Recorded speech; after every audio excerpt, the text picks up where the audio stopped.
আনার লড়াইয়ের শপথ নেওয়ার দিন আজকে। এসপি সাহেবকে বুঝতে হবে যে নির্বাচনটা ক্যাম্পাসের বুকে করতে গেলে ক্যাম্পাসগুলো থেকে তৃণমূল মাতব্বরদের আগে বার করতে হবে। এই দায়িত্বটা ওনার।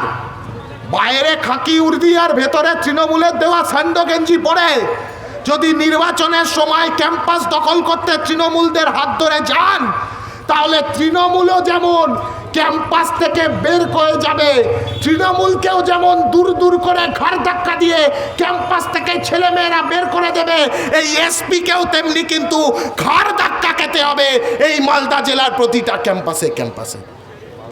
একের পর এক দুর্নীতি, একের পর এক দুর্নীতি। গোটা পড়াশোনার সেক্টরটাকে কেন্দ্র করে দুর্নীতির ফোয়ারা ছোটাচ্ছে।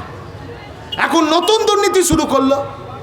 একটার পর একটা কলেজে দেখছি এই সমস্ত বেআইনি ছাত্র সংসদগুলো তারা নতুন করে ছাত্র সংসদের ঘর বানাচ্ছে। যে 10 বছর আগে পাস আউট হয়ে গেছে, অথচ এখন জিএস সেজে বসে আছে, সে লাখ লাখ টাকা খরচা করছে। কোথাকার টাকা? কলেজের টাকা, ছাত্রছাত্রীদের টাকা, ইউনিয়ন ফিসের নামে নেওয়া টাকা। নতুন দুর্নীতি। এই ফান্ডের টাকা, ইউনিয়ন ফান্ডের টাকা, সেই টাকা এমপির কাছে যাচ্ছে, সেই টাকা এমএলএর কাছে যাচ্ছে তৃণমূলের, সেই টাকা এলাকার কাউন্সিলর পঞ্চায়েত প্রধানদের কাছে যাচ্ছে। ট্যাপ দুর্নীতি লোকের সামনে চলে এসছে। মানুষকে নিরাপত্তা দিতে পারছে না গোটা এই সরকারটা। এখন ট্যাপ দুর্নীতি থেকে এটা প্রমাণ হয়ে গেল যে মানুষকে তো নিরাপত্তা দিতে পারছেই না, মানুষের তথ্য, মানুষের ইনফরমেশন, সেটাকেও নিরাপত্তা দেওয়ার যোগ্যতা নেই সরকারটা।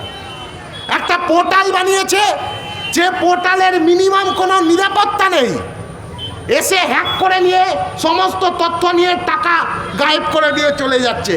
আমরা তো বলেছিলাম যে সমস্ত তৃণমূলের মাতব্বররা স্কুল পরিচালন সমিতিগুলোর মাথায় বসে আছে, তাদের অ্যাকাউন্টগুলো চেক করেন, ট্যাপ দুর্নীতির সব টাকা সামনে চলে আসবে।